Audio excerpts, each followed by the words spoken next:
We started off as Titans, and now we're the Jets.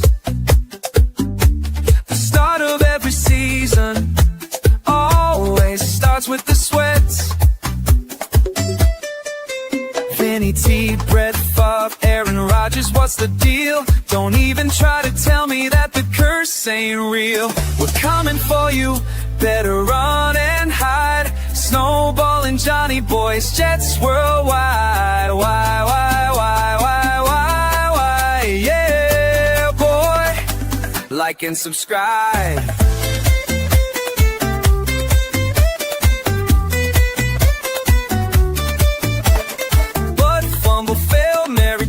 Fitzpatrick, the end of every season is always tragic.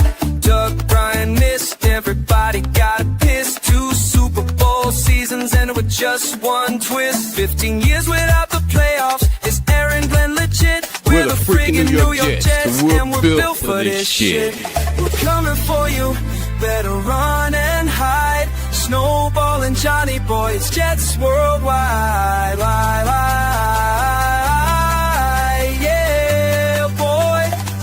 Like and subscribe.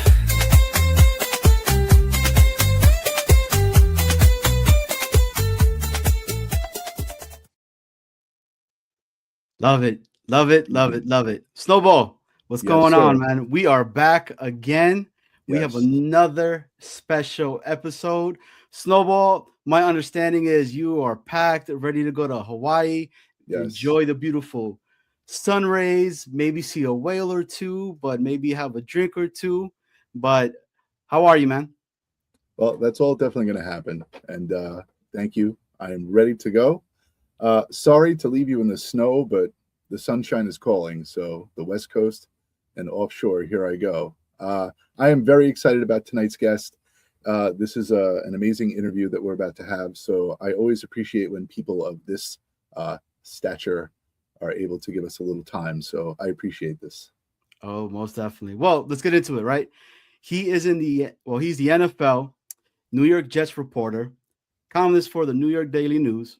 He's an East Carolina alumni, North Carolina born and raised. So, take your shirt off, throw it all like a helicopter. Shout out to P.D. Pablo. He's a Mad Hatter.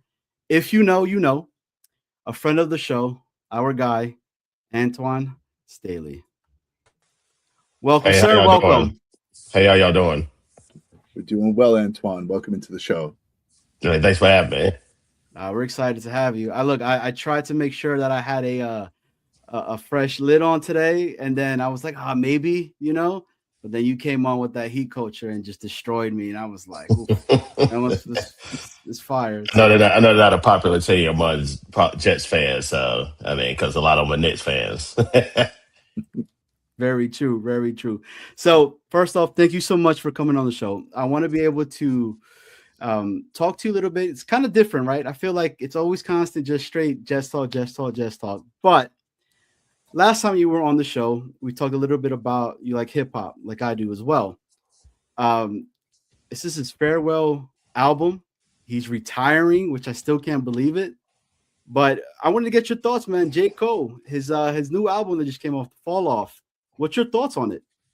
I'm not a fan of it. I guess the title is kind of, reminiscent of kind of what I thought the album was, because I just didn't think it was that good. I thought it was okay. It was probably one of his worst albums, I would say, next to his debut album, which was not good either. But yeah, I was just not a fan of it. It was just a lot of pop records and just kind of disjointed too as well. Just trying to get that last I guess payday, right? I mean, there's only probably 2 tracks that I could really listen to, and I'm like, okay, these are pretty dope. I mean, I'd probably say 2-6 and Run a Train, but other than that, it's pretty. Yeah, it's too long. Like it's 24 songs on there. Probably could have cut it in half and then been fine. But yeah, I just thought it was just way too much filler. So let me ask you this real quick then. Some of the other albums that he's had, Born Center, KOD, 2014 Forest Hills, For Your Eyes Only, The Off Season. I feel like every album that I just stated probably destroys the Fall Off. So you're right. It is a perfect album to be called the fall off. Yeah, I just think it was. Yeah, I just think it was one of his worst albums. But yeah, I think Born Center to me was probably his best album. Like I know Forest Hills, a lot of people look at that one, but yeah, Born Center, I have to say to me, like it's his best album. Favorite track from Born Center? It's kind of hard. It's hard to pick one. Like Snakes is pretty good too. Like that's always a good one.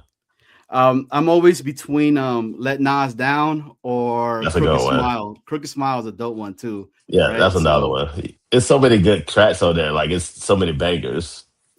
Most definitely.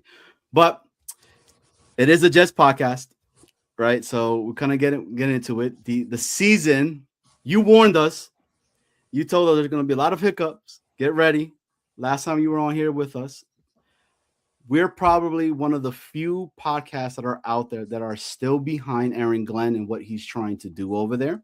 There's not many, but we see what he's trying to do.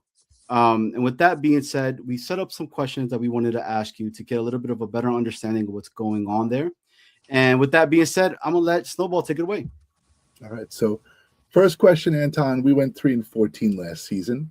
After that, what's a realistic outlook for the Jets 2026 season? How much urgency is there for progress from Aaron Glenn? Well, I think you need to show substantial progress, to be honest with you. Rumor has it, just reports out there from various people, including people I've heard, like Woody wasn't necessarily happy about just how things went down, especially in the last 5 games where basically they outscored. I think it was 188-54, something to that effect too, as well. So yeah, I mean, how could you be happy with that result? I mean, I know, like I say, the roster had changed to that point, and obviously Brady Cook was playing, but just the way it looked, it was just, they didn't look like a professional team out there at times. So I understand why Woody would be upset. But yeah, they got a lot of work to do because I think they need everything. Like, I really think they just about need everything outside of, they need some help on the offensive line too. But yeah, they need just about everything at just about every position. So how hot is the hot seat for Aaron Glenn? I mean, the seat's always hot with the Jets. I mean, so there's not necessarily anything, nothing new. I mean, it's always been dysfunction there. Everybody knows that. So yeah, the seat's always hot. But yeah, coming off a 13-14 season, I think it's going to be a lot of urgency. I think Aaron Glenn I don't think they need to make the playoffs, but I think they obviously can't look can't look how it looked late last year. Like it just like that. But he gets a full season. I ain't saying that. I'm not saying that. I'm not saying at all. Like, all right. Johnson, like, all bets are off. Okay.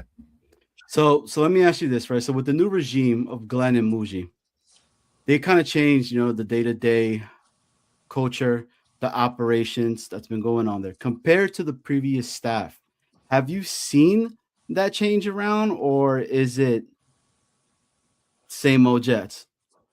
I mean, the players would tell you some things have changed too as well. I would say they're more of a disciplined team too. I think it was just one area you take away from Aaron Glenn last year is that they didn't commit a lot of bonehead penalties, at least later on in the season. So, I think if you look at looking for a positive, that would be an area of, something that, was a concern, but now it's not necessarily. I think also just the players are still buying in. Like we talked to them at the end of the season, the last time we were in the locker room, and people were still optimistic about Aaron Glenn and where this team could potentially go. It's hard to say necessarily like the culture is working because obviously you need to win more than 3 games in order to see it, come to fruition. But yeah, I definitely think the players still see confident in Aaron Glenn and everything he's doing. So just to play off of that, just to go off script for a second, you speak to a lot of players. Like, is it 100% buy-in from the people that you speak to, or is there a mixed bag? I mean, it's never going to be 100% buy-in by anything, like any team. I mean, but I think the majority players that I've spoken to, like, they're still confident that Aaron Glenn can right the ship and get this thing turned around. So what are the biggest roster and schematic issues that carried over from last season, and which ones do you think the team is already starting to address? I mean, it's hard to address anything now. I mean, but especially with the coaching staff too. I think that's kind of what they looked at. I mean, they replaced 10 assistant coaches really on both sides of the ball. So I don't think anything outside the special teams, quite frankly, is off limits considering how bad both units were last year. So yeah, I mean, going to Frank right there, you'll see a little bit, from Tanner Edstrand getting a more of a veteran type of voice in there.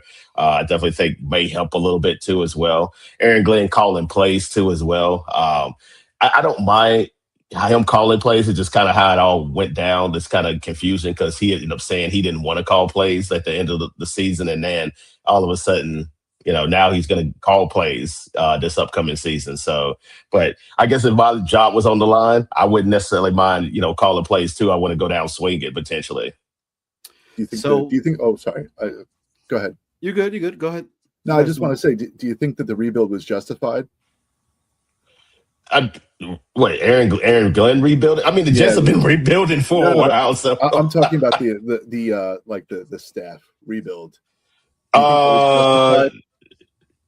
hard to say like that much turnover in 1 year. But I guess Aaron Glenn felt like he needed to. Like we hadn't talked to him. Like we'll talk to him at the combine. I'm sure that'll be a subject of conversation. But 10 coaches, that amount of turnover, it's kind of hard to justify that, especially considering even though the season didn't go the way they wanted to, but 10 coaches in that short amount of span, that's a lot. So I'm going to talk a little bit about Glenn, right? We're big AG fans here, man. So we really like what he's trying to do. And you kind of said it, right? If you're going to go down, you're going to go down swinging. You're going to go down your way. But what you observed about Aaron Glenn's leadership and his communication style during and after the difficult rookie head coaching season. Do you think he's going to adjust his approach heading into year 2, or is he going to continue to keep staying the same way he's been in year 1? I mean, it's hard to say. I mean, I don't think his leadership was necessarily the issue. I just don't think the Jets were very good, just from a roster standpoint. You look at even just going into last year, I mean, they had so many questions, too, about the quarterback position. Obviously, I thought the offensive line would be a strength going into the year. I thought the defensive line would also be, particular strength, too, as well. And then that didn't come to fruition. So I just don't think they're just a good team roster-wise. So I think until you prove that, you can talk about leadership and all these things, you want to. But until they put a roster on the table that's worthy or at least contending, then it's hard to say that, the leadership, like he needs to change any kind of leadership. They just need to improve their roster overall and talent. Okay. In relation to talent, how much do you think the split is in finding talent between Glenn and Muji? Is it a 50-50 deal? Is it more Glenn, more Muji? What do you think?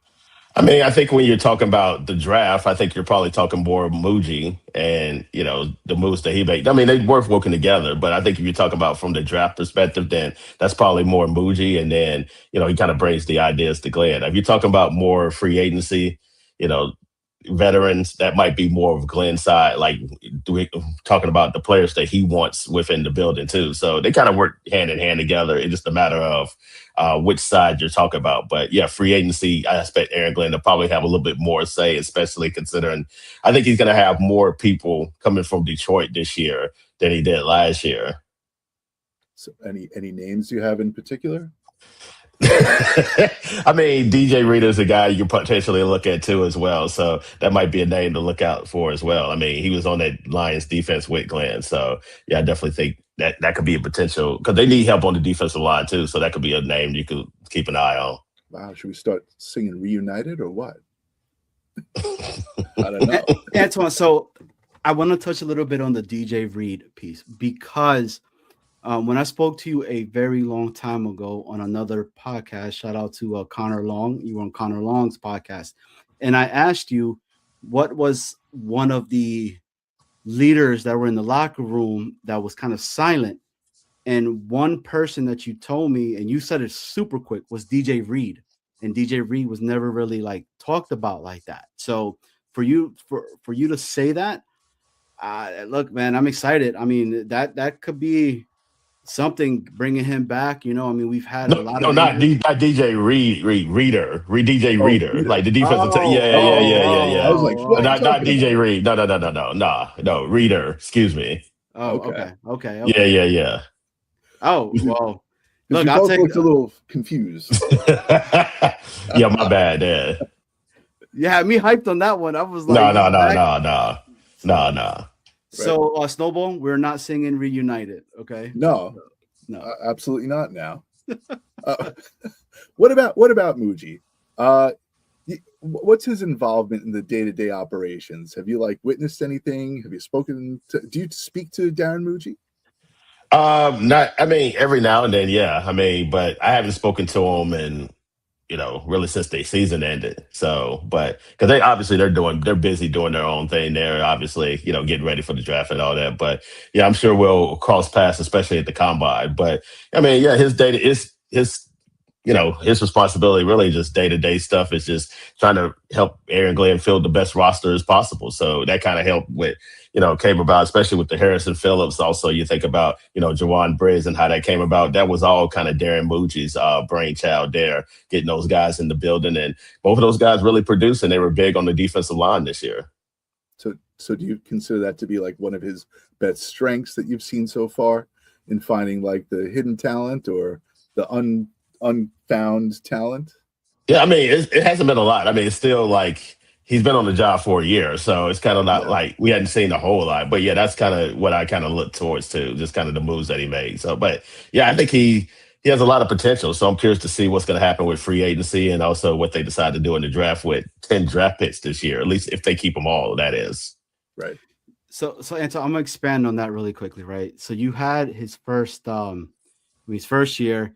Now we're in his first full off season as a GM, and if you could read and see what Muji's philosophy is, do you think he's going to be more aggressive in free agency, or do you think he's going to be more focused and be draft aggressive, or is it going to be more of a balanced approach? Well, it has to be a balance because I think they need a lot of help in a lot of different areas. Like you definitely need a quarterback. You may need a running back depending on what happens with Brees Hall too, as well. So you may need two starters there, and that's like in that position. Yeah, I think you need two wide receivers, and along with Garrett, like obviously Garrett Wilson coming back because I do like Mitchell there, but I think you need somebody that could be more of a consistent presence there that could take some pressure off of Garrett there consistently. So yeah, I mean, I like Mason Taylor coming back, and you also need a guard too, because just like John Simpson is going to be a free agent there, they're going to let him walk. AVT, you could decide to bring him back too, but I would imagine he's probably going to have some suitors too, because he's a Swiss Army knife. He can play anywhere, even though I know he's had some injury concerns. But that's just the offensive side of the ball, and then you look at defense there. I think at all three levels they need help. Defensive line, they need a pass rush help. I think they need some interior help. Linebacker, they need another one next to Jamie Sherwood. I think you need two safeties. And I think you probably could use another cornerback too as well. So yeah, they need, and you might need a new kicker depending on whether Folk decides to retire or come back too. So yeah, it's a lot of work to do, especially consider what the new league year starts in less than a month now. Mm-hmm. Yeah, you brushed against it. I just wanted to expand on that a little bit.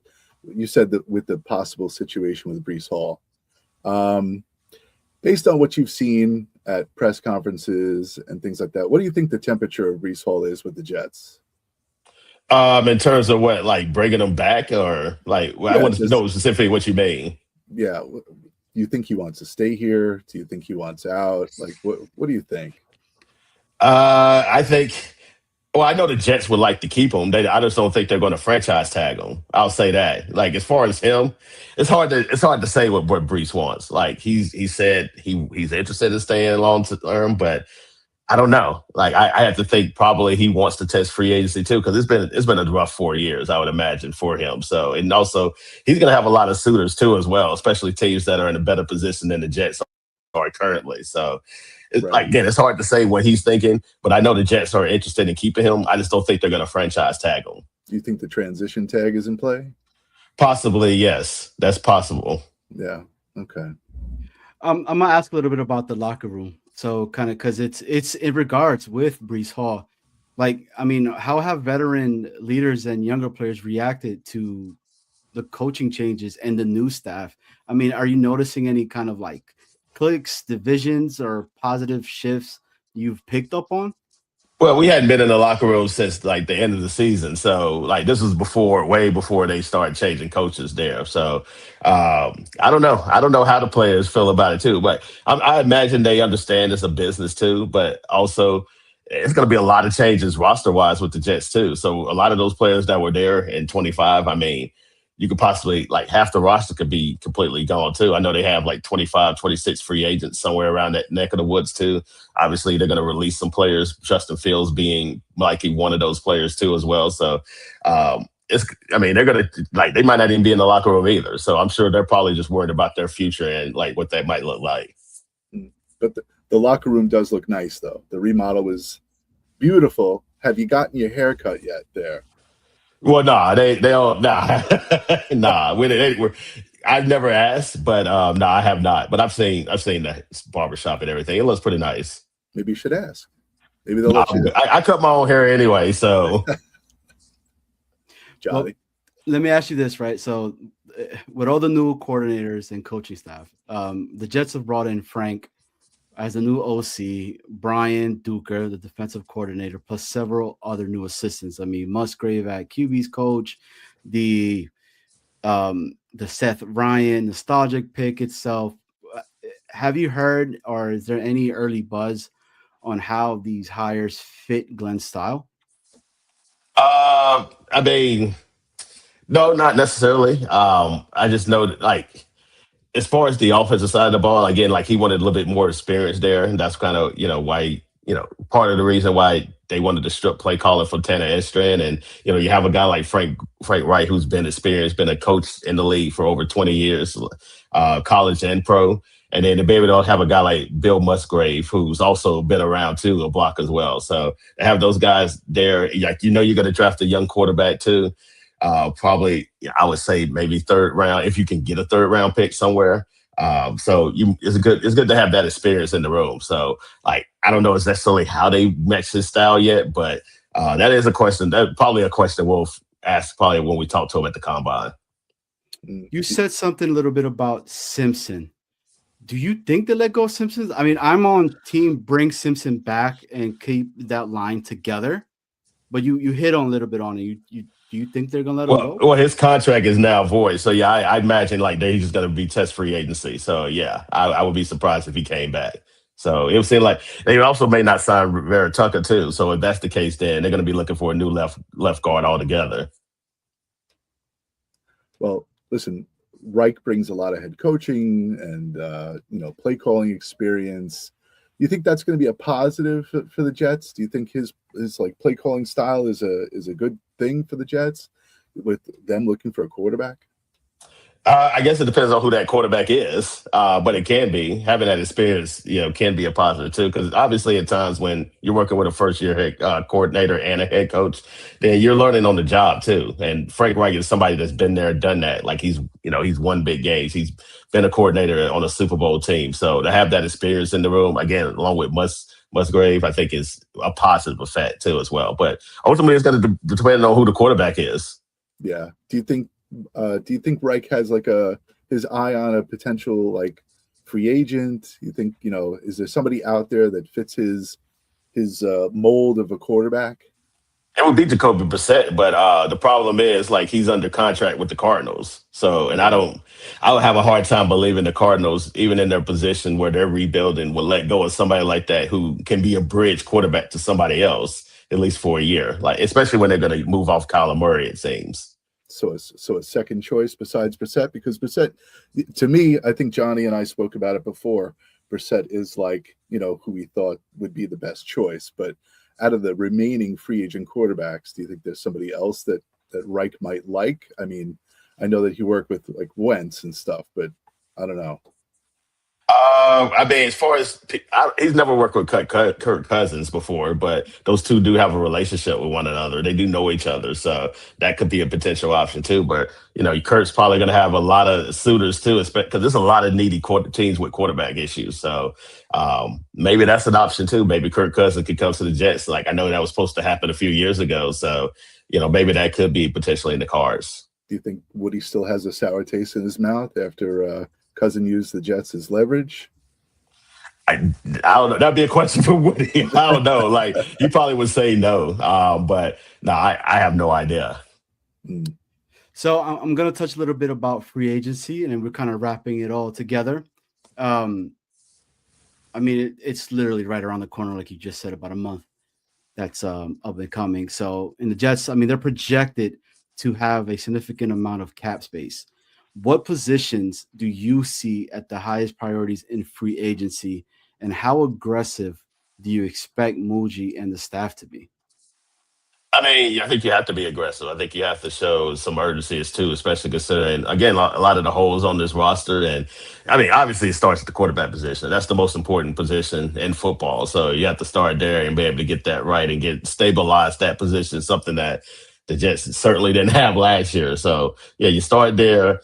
Depending on what happens with Brees Hall, there maybe that running back is get a veteran running back in addition to drafting one because Brees Hall leaves. Like I'm in a position where like I think to just draft the running back too. Like I'm one of those guys, just draft them and replace them. Like young running backs too, they can come in instantly and make an immediate impact. So yeah, I think wide receiver. I think wide receiver is also another area. I think the Jets definitely need to target too as well. So yeah, I definitely think they have to be aggressive in free agency too, get as much help as possible. They do have 10 draft picks, so I think that'll help too as well. Fill a lot of those holes, especially considering everything that they need on the roster. But they'll lose both of them just to kind of improve the roster as much as they can. But it's hard to fill all those holes in one off season. But I'm sure they're going to try to do it as much as possible. Do you think there are any you have Glenn coming from Detroit? Do you think there's any personal ties that he has with people at Detroit, or Alex Anzalone? Like, do you think those things come into play during this free agency? Yeah, that's why I kind of alluded to that earlier. Like, yeah, I think now you kind of see, you're going to have some names that's going to come out that are free agents for the Lions. Like, I don't think last year he signed enough of those players that really knew his system and knew the type of person he was, just kind of the culture he was trying to bring. And now you can kind of bring those players in, guys that, loved AG when he was with Detroit. So I definitely think you can see that. And he has a lot of ties with other past regimes that he's been in too, right? With the Saints, possibly with the Browns. So he kind of knows a little bit about some of the players, some of the people that have been there that have gotten a lot of these players. So I wonder how much that comes into play as well. But you kind of hit a little bit earlier that, Brees Hall, I mean, AVT, and there's a lot of others that are really hitting free agency or the extension window at the current moment. I mean, which ones do you really think and are most likely to be retained? And where might the team actually just draw the line on spending? I mean, I don't know if they'll.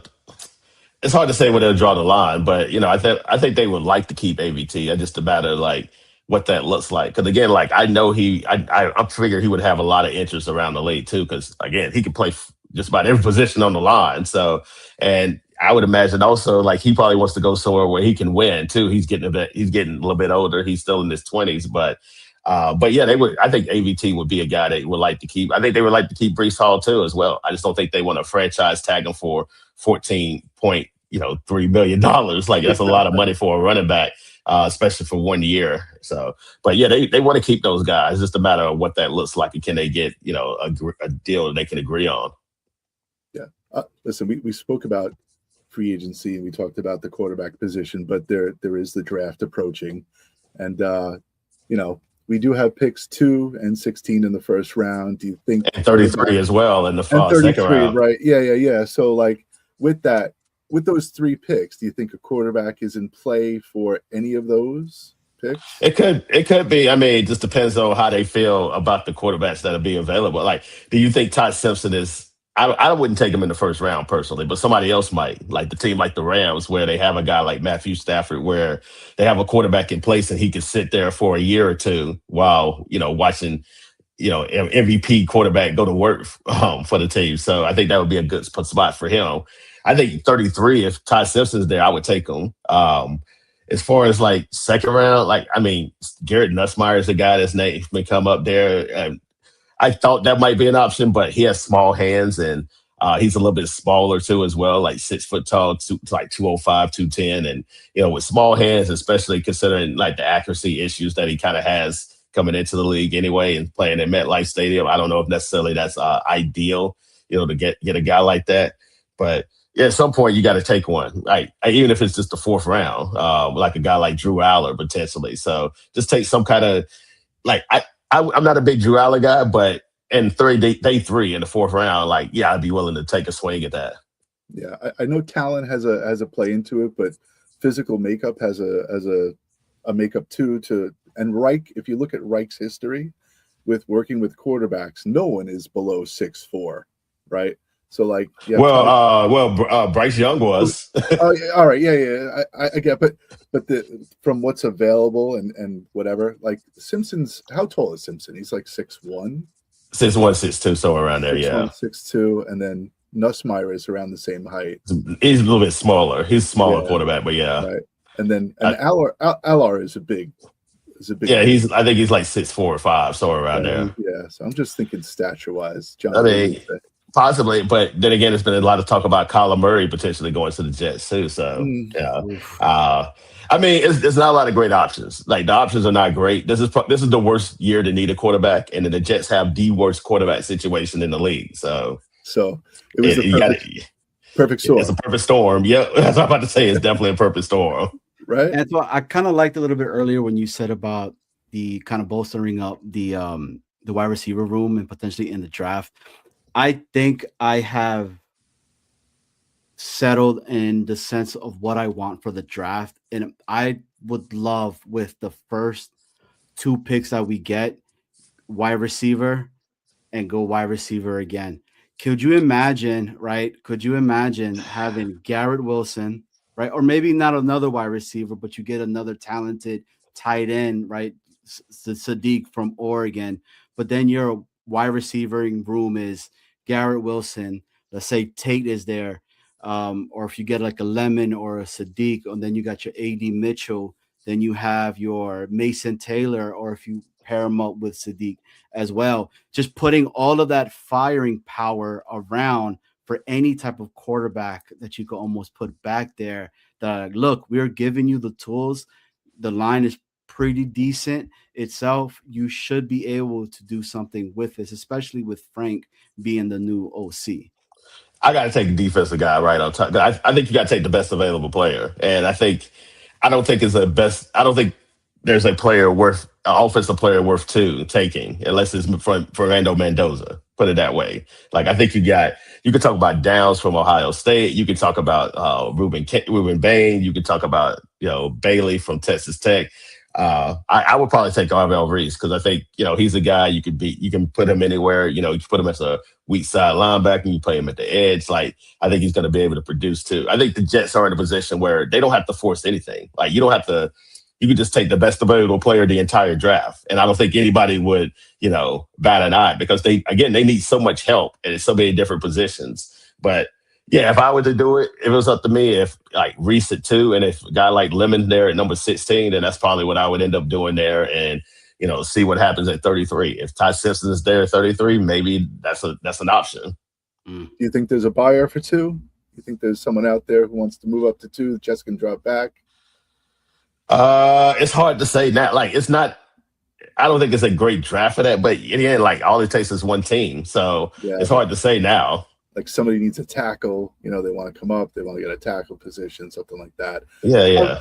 I'm just trying to think in the future. But it's also hard. It's hard to say too because free agency also hasn't happened too. So once free agency happens, and we can kind of see the holes that teams are going to have going into the draft. Yeah, I'm going against Johnny with the wide receiver. I'm with you on Reese. I'm sold on him. You got to take a defensive guy. You got to take a defense. They need a lot of help. Yeah, you got to take defensive guy. You got to be able to stop somebody. I mean, for God's sakes, they didn't record an interception last year. Like you got to take some defensive players. Yeah, I think so. Well, Antwan, it's my last question right here, and you're speaking now to the Jets fan base. Okay, so what's your message to long-suffering Jet fans who are tired of the same old story every off season? I'm sorry. That's basically all I can say. Like I can't control what the team looks like, man. I look. I don't know. Like you hope it gets better. You think it can't get much worse than I didn't think it could get much worse than 24 with Aaron Rodgers, but I was sorely mistaken. So I'm not going to sit here and say it can't get worse because we know it can. So I just, you just have to be patient. Like hopefully you can get out of this funk. Like at some point, I mean, I don't know. Like I don't see the light at the end of the tunnel, at least not yet. But we'll have to see if like who they pick and sign and everything like that, and maybe we can kind of formulate some kind of plan that way. But it's kind of hard to see that light at the end of the tunnel, especially after a year last year. I just thought of this. How long you been covering the Jets? Since 22. Okay, so in that time period, I mean, you've been around the locker room for that amount of time. What, like, if you had to draw a graph, right, of like, where things have gone and downs and ups, what direction would that graph be going in over the time that you've been there? Like, you've seen that, you've heard the words, you've seen the demeanor of the players. Has anything changed? In terms of just like attitudes or like just the structure? demeanor, culture, like, has there been like a high? Has there been an extreme low? Well, yeah, I mean, yeah, I think the extreme high was when they were 7-4 and 22 and thought they had the opportunity to make the playoffs for the first time since 2010, and then the low was losing. The low was losing 7 games after that, and then they've been on this perpetual fall really since then. And I don't know if they hit rock bottom. You hope the thing about hitting rock bottom is there's nowhere to go but up. The problem is I don't know if they've hit rock bottom yet. Yeah, but in comparison to all the years prior, with Glenn now, right? Has anything? Yeah, like I see your eyes like getting wide. Like, what's the status? I mean, everybody knows what it. I mean, they know. Everybody knows he has to show some improvement next year. Everybody knows that. Like you can't. I think they have to win like 6 or 7 games potentially, and I think maybe that's not even enough. Like I don't. It's hard to say what would satisfy Woody Johnson because I don't think anybody necessarily knows that but him. But yeah, it just like I said, it just can't. The outlook just can't look like how I did late last year. So, and I also think they can't get off to like another 0-7 start, or like again, we may be having some different conversations. Yeah, does it even get? Is he even around for 0-7? Like, that's what I'm saying. Yeah. All right. Well, let's wrap it up, Johnny. Yeah. Antwan, I have to say that I think AG is gotten this reputation within the media, and I have to shout you guys out, like you, Kaz, even Rich, man. You guys have said that like he's been pretty good with you guys. Like you guys have said that he says when you guys ask these questions, he gives these really insightful answers, and they're nice and long and really well thought out. So kudos to you guys for still saying that, and I appreciate that. But Antwan, with that being said, do you have anything upcoming, anything that you got going on that you would like to kind of put out for everybody here, and where can everybody keep catching some of your work? Well, just New York Daily News. You can find my work there.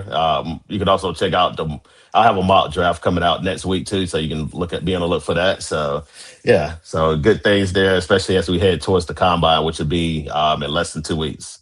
Who are you excited to see in the combine?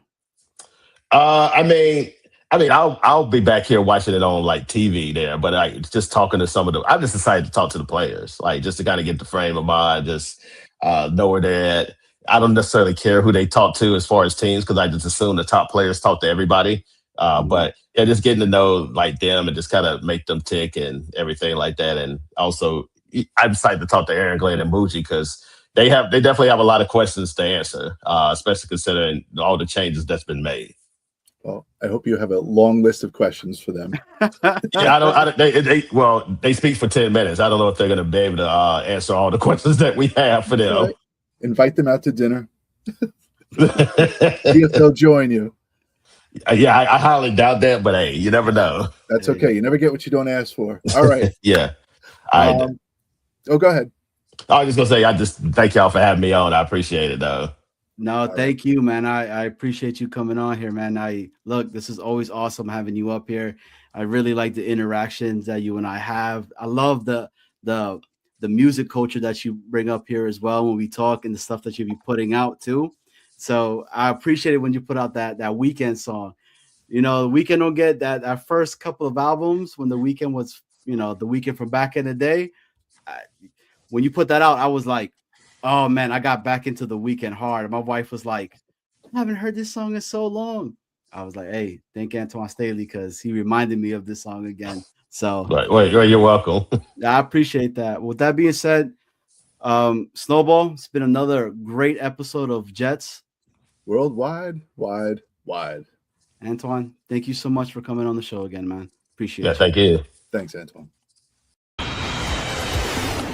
We started off as Titans, and now we're the Jets. The start of every season always starts with the sweats. Vinny T, Brett Favre, Aaron Rodgers, what's the deal? Don't even try to tell me that the curse ain't real. We're coming for you, better run and hide. Snowball and Johnny Boys, Jets worldwide. Why, yeah, boy. Like and subscribe.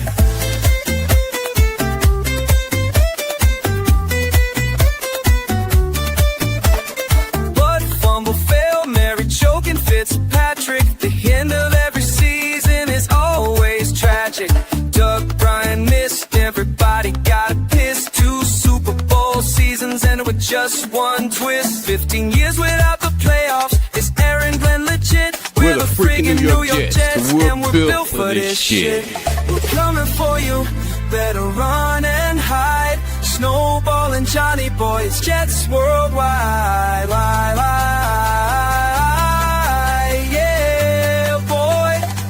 Like and subscribe.